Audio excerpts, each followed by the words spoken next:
Welcome everyone. Class 6-ലെ social സയൻസിൻ്റെ first പേജാണിത്. Introduction why social science. നമ്മൾ എന്തിനാണ് സോഷ്യൽ സയൻസ് പഠിക്കുന്നത് എന്നുള്ളതിനെ കുറിച്ചാണ് പറയുന്നത്. അതിൻ്റെ ബ്രാഞ്ചസ് ഒക്കെയാണ് ഇതിനകത്ത് കൊടുത്തിരിക്കുന്നത്. അപ്പോൾ നമ്മുടെ സോഷ്യൽ സയൻസിൻ്റെ 5 ബ്രാഞ്ചസ് നമ്മൾ ഈ വർഷം ഡീൽ ചെയ്യുന്നുണ്ട്.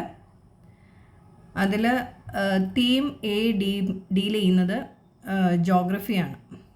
Oceans and continents, locating place on earth ഉണ്ട്, ലാൻഡ് ഫോംസ് ഓഫ് ലൈഫ് ഉണ്ട്. അപ്പോൾ ഇത് ജോഗ്രഫിയാണ് തീം എ ഡീൽ ചെയ്യുന്നത്. തീം ബി ഡീൽ ചെയ്യുന്നത് ഹിസ്റ്ററിയാണ്. അപ്പോൾ ഇവിടെ തീം ബിയുടെ പേര് ടാപ്പസ്ട്രി ഓഫ് ദി പാസ്റ്റ് എന്നാണ് കൊടുത്തിരിക്കുന്നത്.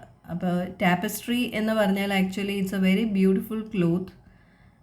It's A colourful cloth woven with different colored threads. അപ്പോൾ അങ്ങനെയുള്ളൊരു ബ്യൂട്ടിഫുൾ ക്ലോത്തിനെ, വളരെ ഹെവി ആയിട്ടുള്ള ഒരു ക്ലോത്തിനെയാണ് നമ്മൾ ടാപ്പസ്ട്രി എന്ന് പറയുക.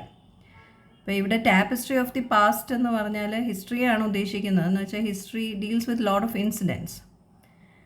അപ്പോൾ അതെല്ലാം കൂടെ കൂടി ചേരുമ്പോഴാണല്ലോ നമുക്ക് ഹിസ്റ്ററി എന്ന് പറയുന്നത്. പല പല സംഭവങ്ങളെല്ലാം കൂടി കമ്പൈൻ ആവുമ്പോഴാണത് ഹിസ്റ്ററി ആവുന്നത്. സോ തീം ബി ഹിസ്റ്ററിയാണ്.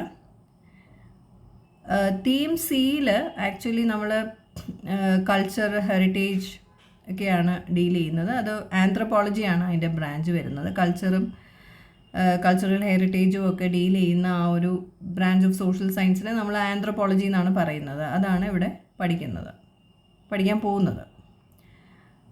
തീം ഡി ആക്ച്വലി പൊളിറ്റിക്സ് ആണ്, ഗവേണൻസ് ആൻഡ് ഡെമോക്രസി. ഇപ്പോൾ ഇതിനകത്ത് ഗവേണൻസും ലോക്കൽ ഗവൺമെൻറ്റും അർബൻ ഏരിയയിലെ ഗവൺമെൻറ്റും റൂറൽ ഏരിയയിലെ ഗവൺമെൻറ്റും എല്ലാം ഡീൽ ചെയ്യുന്നുണ്ട്. So theme D deals with politics. പിന്നെ തീം ഇയിൽ എക്കണോമിക്സ് ആണ് നമ്മൾ പഠിക്കാൻ പോകുന്നത്. അത് വർക്കിൻ്റെ വാല്യൂവും പിന്നെ എക്കണോമിക് ആക്ടിവിറ്റീസ് ഉണ്ട്. അതായത് നമ്മൾ മണി ട്രാൻസാക്ഷൻ വരുന്ന ആക്ടിവിറ്റീസ് ഉണ്ട്. അപ്പോൾ ആ ആക്ടിവിറ്റീസ് എന്തൊക്കെയാണെന്നും അതൊക്കെയാണ് ഇതിൽ ഡീൽ ചെയ്യുന്നത്. ഓക്കേ.